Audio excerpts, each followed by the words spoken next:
Well, I'm sitting down at my desk, which means it's time for seam ripping. Let's cut through the bullshit.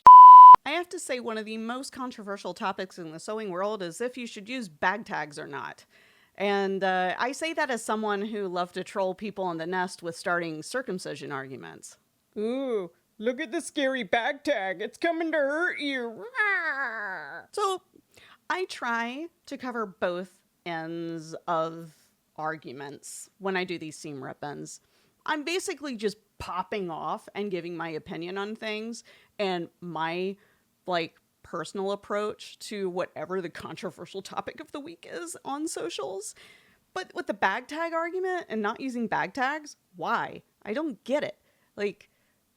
People say they get in the way and they're big and they're flashy. And I think the worst was I got called a narcissist once because I had a bag tag on a wallet that I made and I was very proud of. And people were like, we can't even see the bag because you have this giant narcissistic complex and your tag is just right there. It's just right there. It was like in that Austin Powers movie where he was just like, mole, mole, mole, mole, mole, mole, mole, mole, mole, mole. And it's a bag tag instead of a mole.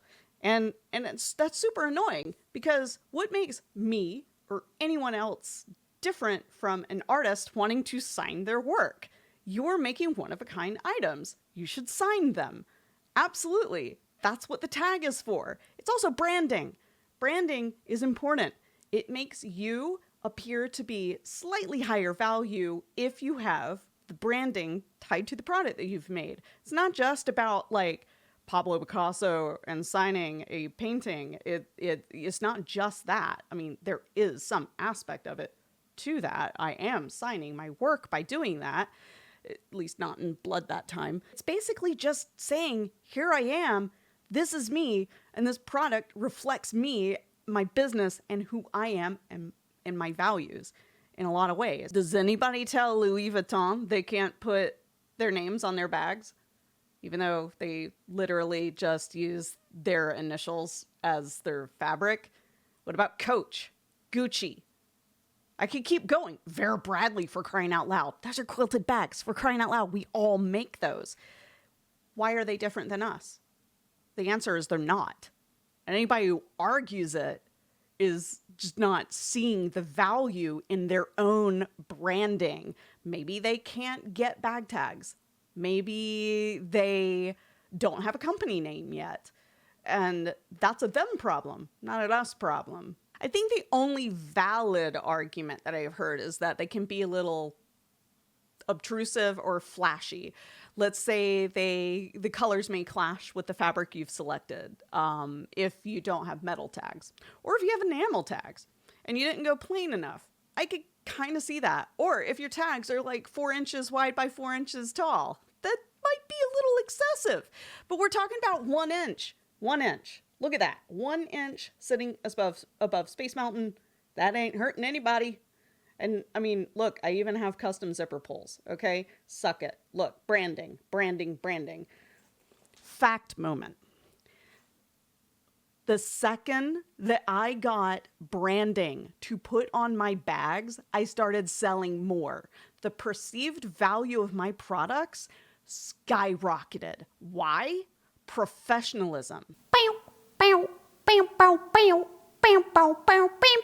Now, that's not to be gatekeepy or anything. Not everybody can afford to go get bag tags. Some people are literally just hobbyists and just make bags for fun or for family. Me, the only reason I actually started going to business is because I loved making bags so much that I was getting piled up with bags and I had nothing to do with them. And I was like, crap, I gotta sell these things. Oh, what's that Etsy stuff? And I mean, what's that Etsy stuff back when Etsy was cool and in beta? There are economical ways to make bag tags, by the way. So, you don't have to have the fanciest equipment in the world. You just need some kind of graphics editor and maybe a rubber stamp with some fabric paint. You can put the graphics on the bias at a 45-degree angle and ship that crap off to Spoonflower to get put out on canvas. There's a lot of things that you can do. You're not entirely limited. And again, you don't have to have the tags, but what I don't get is the people saying you can't do the thing because they don't like the thing and then harass you over it. And it's definitely one of those topics that's like basically half of the people are for the tags and the other half are not for the tags, and I still just I don't understand it. It's, and the argument again about the tags being obtrusive, like, yeah, would I put it on a coin purse? No. That's why I bought smaller ones. And you'll notice I didn't put, Fierce Kitten Studio on there because it wouldn't fit, nor would it be legible, nor did I put FKS because, again, the whole, if you read it on a license plate, what it would sound like thing, which we're family friendly here, so let's not and say we did, but you know exactly what I'm talking about. Now, if I put my 1-inch tag on that, and this is not even sewn yet, yeah, that's like, whoa. That's like, I can't even see, are those flowers? Or wow, is that a metal bag? Because yeah, that would be a little excessive. And that's the whole reason why I bought the smaller tags, is so I could put them on smaller things like this and not have to worry about covering the fabric. I choose fabrics because they're pretty and I like them. I don't choose them because I want to cover them up. Now, the offending bag, well, that was kind of funny. The bag that I had made was a sling backpack, and I had accidentally put my bag tag right over the face of a dragon. And I got my butt handed to me in that group. I won't say which group, but I left it immediately because I was like, you people are... And I know this might be really hard for some people, but maybe we should just let other creators do as they please. Do you want a bag tag? Great. Do you not want a bag tag? Great as well.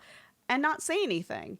Instead of going to someone and saying, oh, you're a narcissist because you have a tag on your bag that you made and spent several hours on and love and adore and probably bled on. That happens more often than you think. There's a reason I have Band-Aids in the drawers. Oh, they're not there anymore. They're over there. They're over there.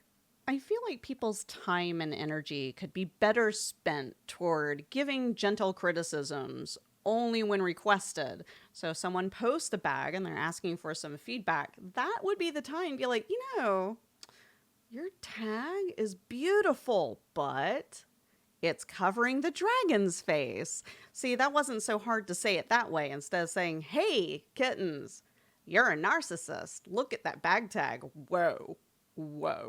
As you can tell, I was a little triggered by being called that, but the point still stands that people should not be getting attacked in any of these social groups because they are artists signing their work. They are artists with a brand, with a high level of presentation and care for the products that they put out. They have brand recognition. When someone sees my tag, they know it. You want to know how I know? Because everybody emails me every time they see my tags highlighted as one of the products on Top One's site. And that's fine. I gave them permission. They're not making my tags and selling them to people. It's used as like an example of, look at what we can do for you. Okay, so now that I've ranted enough, what do you all think? Leave your comments below. Let's have a discussion. And yes, as much as I would love to have done this like live and had a discussion, since I don't necessarily have a live following here, I didn't think it was going to be worthwhile. But I might change that in the future. I am considering doing live streams here. So also give me your thoughts on that below. Okay. And I'm Kitten's out. Peace out. I'm done. Bye.